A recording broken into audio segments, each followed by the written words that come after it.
नमस्कार दोस्तों, आपका स्वागत है डेली लॉ फर्म में आपके भरोसेमंद कानूनी साथी के रूप में जो पूरे भारत में न्याय और कानूनी जागरूकता के लिए समर्पित है। आज हम बात करने जा रहे हैं एक बेहद संवेदनशील और महत्वपूर्ण विषय की झूठे दहेज के मामले और उन पर सुप्रीम कोर्ट के दिशा निर्देशों की जो निर्दोष पतियों और उनके परिवारों की रक्षा करते हैं। समय के साथ भारतीय दंड संहिता की धारा 498 जो अब भारतीय न्याय संहिता की नई धारा 85 के रूप में लागू है, का दुरुपयोग एक गंभीर चिंता का विषय बन गया है। सुप्रीम कोर्ट ने स्वयं माना है कि कई मामलों में इस कानून का उपयोग निर्दोष लोगों को परेशान करने के लिए एक हथियार की तरह किया जा रहा है। प्रीति गुप्ता बनाम झारखंड राज्य के ऐतिहासिक निर्णय में सुप्रीम कोर्ट ने कहा कि धारा 498 के तहत कई शिकायतें गुस्से में और बिना विचार के दर्ज की जाती हैं, जिससे पारिवारिक जीवन और विवाह संबंध नष्ट हो जाते हैं। अरनेश कुमार बनाम बिहार राज्य के मामले में सुप्रीम कोर्ट ने स्पष्ट किया कि दहेज के मामलों में बिना जांच के गिरफ्तारी नहीं की जानी चाहिए। पुलिस को पहले सही जांच करनी होगी और गिरफ्तारी के कारण लिखित रूप में दर्ज करने होंगे ताकि निर्दोष परिवारों को बेवजह परेशान न किया जाए। राजेश शर्मा बनाम उत्तर प्रदेश राज्य मामले में कोर्ट ने सुझाव दिया कि किसी भी सख्त कार्रवाई से पहले शिकायतों की जांच के लिए एक पारिवारिक कल्याण समिति बनाई जाए।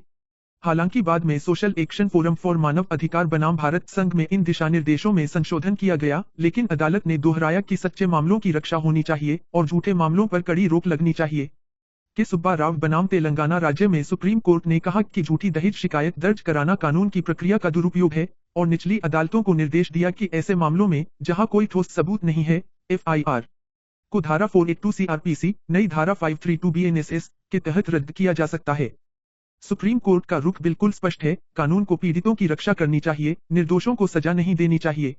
यदि किसी पति पर झूठा दहेज केस लगाया गया है तो वह हाई कोर्ट में धारा 482 सीआरपीसी नई धारा 532 बीएनएसएस के तहत केस रद्द करने की अर्जी दे सकता है, या फिर मानहानि का मामला धारा 499, 500 आईपीसी नई धारा 354, 355 बीएनएस के तहत दर्ज कर सकता है। साथ ही झूठे मुकदमे के लिए मुआवजे की मांग धारा 250 सीआरपीसी नई धारा 358 बीएनएसएस के तहत कर सकता है। अंततः न्यायपालिका का संदेश स्पष्ट है, संतुलन और निष्पक्षता। महिलाओं की सुरक्षा आवश्यक है, लेकिन झूठे आरोपों से पुरुषों और परिवारों की प्रतिष्ठा को बचाना भी उतना ही जरूरी है।